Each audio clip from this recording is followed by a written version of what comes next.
they're drawing Japan into the AUKUS.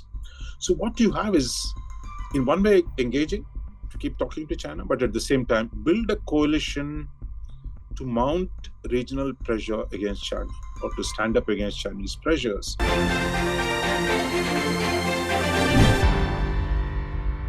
Recently, there are some instances of what can be seen from the outside as a rapprochement almost, or at least a desire for the US and China, but from the US perspective as well, to limit or at least define the contours of their competition. With President Biden having some calls with Xi Jinping, some meetings on the sidelines of summits. Do you think that keeping India aside for the moment, that given the challenges that the globe faces right now, such a thing between the two biggest powers is a necessary development and a necessary, I mean, even at the height of the Cold War, there were mechanisms for superpowers to talk to each other. Do you think this is just that kind of basic putting in place protocols? My sense is, for 30, 40 years, US and China had very, very deep cooperation, economically extraordinary interdependence. And then as China rose to become the second largest economy, major technological power, the element of engagement between the two had dramatically grown. For example, under the Obama administration, they really believed that, engaging China is necessary for dealing with the climate change issue, because after all, China was the second largest economy and the biggest carbon emitter. From that, I think today we are in a new phase. So this is not the Obama-style engagement. What Trump challenged the traditional China policy, which was to engage, open the markets to them. They'll become like Americans. Democracy will come eventually. So there was a certain belief system that drove US-China engagement, which kind of peaked under Obama. I think what Trump did was to challenge that assumption, saying, look, China's trade surpluses are a problem, China's trade practices are a problem, and China is trying to push us out of Asia. So many people thought this was a crazy Trump policies, and that Biden, once he was elected, would go back to the old days. Biden did not. In fact, Biden has doubled down on the question of competition with China. The only difference between Trump and Biden is saying, at the same time, we must also engage and keep the relationship going, and we should not let competition become confrontation. So that is the framework in which the Biden administration has sought to both engage as well as challenge. And I think what we tried to do is, just in the last 10 days, the kind of things that have happened. There was phone calls between Biden and Xi to sustain the relationship. But then you had Treasury Secretary Janet Yellen is in Beijing talking about trade issues. I think there are plans for Secretary of State Blinken also to travel to China. But at the same time, the US is doing something else. I mean, it is hosting the Japanese Prime Minister for a summit, which is going to actually, the Chinese are going to go ballistic with this, because Japan is becoming a major military power with the active encouragement of the United States. They also have a trilateral summit with Philippines, where we know that Philippines is a flashpoint. So they're both China and Japan and US are going to give strong support to the Philippines. And then they're drawing Japan into the AUKUS. So what you have is, in one way, engaging to keep talking to China, but at the same time, build a coalition to mount regional pressure against China or to stand up against Chinese pressures. I think I would say the US has reasonably succeeded in this framework. And I think we can talk further. In India, we suspect there's always G2, they'll always get together.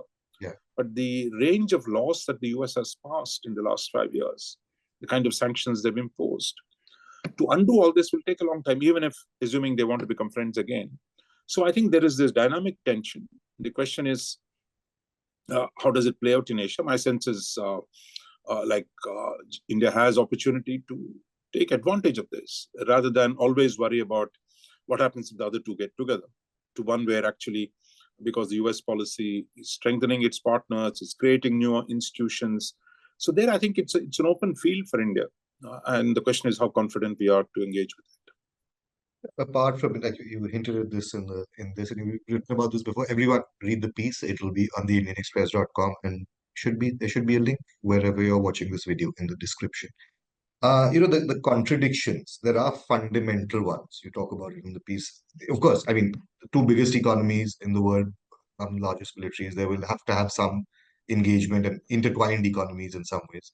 But one is the Indo-Pacific. The other is now you're increasingly seeing this AI chip manufacturing, unarmed vehicles becoming a serious, if not an armed, but a serious theater of technological competition.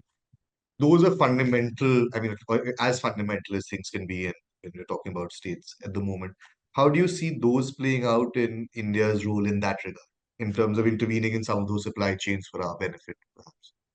Because in fact, one of the main agendas of the Quad has been the supply chain resilience. In fact, the idea that India and the US should cooperate on critical and emerging technologies. That idea was originally proposed under one of the Quad meetings in the Biden administration. And then it has now become the ISET, the US-India Initiative on Critical and Emerging Technologies, which has seen the US transfer jet engine technology to India, US clearing ground for a range of technological cooperations. But this is exactly what the US is doing with Japan, with South Korea, with Australia. So in a way, what the US is doing is it is willing to help its partners gain strengths. In the past, you would say, look, I will run the show. Today, they're saying because of the tyranny of geography and the distance, their strategy is to help their partners to strengthen themselves so that they can defend their sovereignty. So whether it is Philippines, India, South Korea, US, or Vietnam, they're all benefiting from the US policy of strengthening partnerships. The second aspect is US is also creating small institutions. In the past, for 30 years, the focus was on multilateral institutions like WTO and ASEAN. But today, the US is focused on many lateral institutions. The Quad is one of them. The AUKUS, Australia, UK, US, on technology issues, and they're going to bring Japan into it. The so-called Chip 4 Alliance, where the top producers of chips, that is US, Japan, Taiwan, and South Korea. And then we have the IPEF, which is a trading forum for Asia. So I think the US is creating a number of new institutions in Asia, which increase the capacity of the region to stand up to China. So I think this is where I think instead of doing it all by themselves, it's a strategy of deterring China by strengthening a coalition, which I think is a new approach. And I think this has certainly benefited India as a member of the Quad. And I think US is also saying, you create cooperation between yourselves. I mean, US doesn't have to sit in every meeting. South Korea and India can work together on technology. Japan can help Philippines to defend itself against China.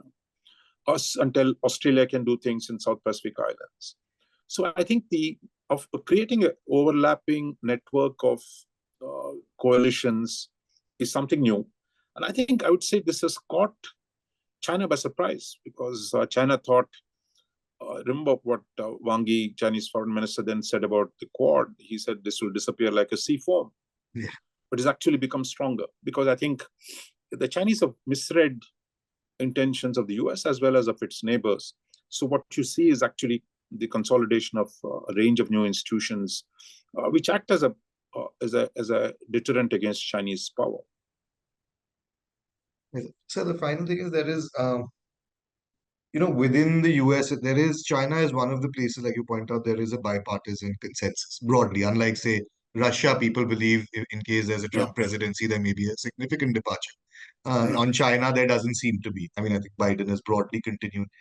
Do you think that's a safe bet now? That in case Trump comes back, or will it, in fact, sharpen the conflict to a degree that makes the world more unstable?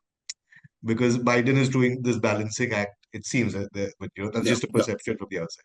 So how do you see that playing out? Yeah. So while Biden is talking about engagement and containment or balancing, if you will, Trump is actually, in one of my recent trips to Washington, I had a chance to meet some Republican think tanks. I mean, they're saying, look, we don't believe in this engagement. We want a tougher line. We want a stronger response to China. And some of them go to the extreme extent of saying there should be regime change in China. I don't think it will happen, but that is the mood in the Republican Party. Some of the people in the Republican Party say, look, forget Ukraine and Russia. The real problem is China. So therefore, we should move all our resources to Asia rather than focus on Europe. And that's one part. So on the strategic side, the China threat is taken far more seriously in the Republican Party. And they don't believe in this engagement for the sake of global good. Then you have on the economic side, Trump is promising on the trade issues, impose 10% tariff across the board on all foreign imports to reduce the trade deficit. And he's doing as a special favor to China, he's saying, I'll impose 60% tariffs on Chinese imports. 60%. So I think the agenda of the Trump is much harder. Of course, we don't know as a person, he can take all kinds of turns. But the Republican Party platform is today far harder on China. So I think it is going to get a lot worse, I think, for China if Trump comes. Though some people think Trump will also be open to a deal with China, or he'll throw Taiwan under the bus, those kind of issues. But I would say the direction is one of greater conflict. So there will be a lot of instability. But I think what's happening is this, that the US focus is on building coalitions in Asia. Well, China is still hoping it can cut a direct deal with the Americans in order to have the Americans recognize the Chinese sphere of influence in Asia. Because the whole game is we are equal to America, therefore let's have a deal. Yeah. In the process, I think they're being insensitive to the neighbors' concerns. Yeah. For example, it has made no sense for China to pick a fight with India and Ladakh. Yeah. Assuming for a small piece of territory, what they've lost in India is very, very significant. And similarly with Japan, with Philippines, which is a friendly country, and you're constantly pushing them to seize one little island. So even when small guys, when you push to a corner, will stand up. And that's what we see happening with Marcos standing up.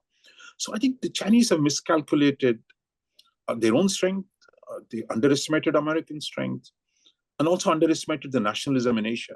That everybody's a nationalist in Asia. We're all, after all, new nations. This notion that we hate America so much, we'll simply accept Chinese hegemony. That's never been true. So I think the Chinese will be, I think, compelled to rethink their policies at some point. But at this point, there's no signs of it. But I think the US has come back in Asia in a big way. And that is a surprise. While everyone talked about America's decline and China's rise, now it looks like China is not going to catch up with the Americans on a range of issues. Americans have got their act together. So my sense is there is going to be a much greater balance. And within that, large nations of Asia will have a lot of room to engage the United States. No, and so like you said, it's also that cooperation between middle powers in the area is also increasing as a result of this. So that way, everyone, please read the piece. It'll be on the IndianExpress.com. And we'll see you next week. So thank you so much.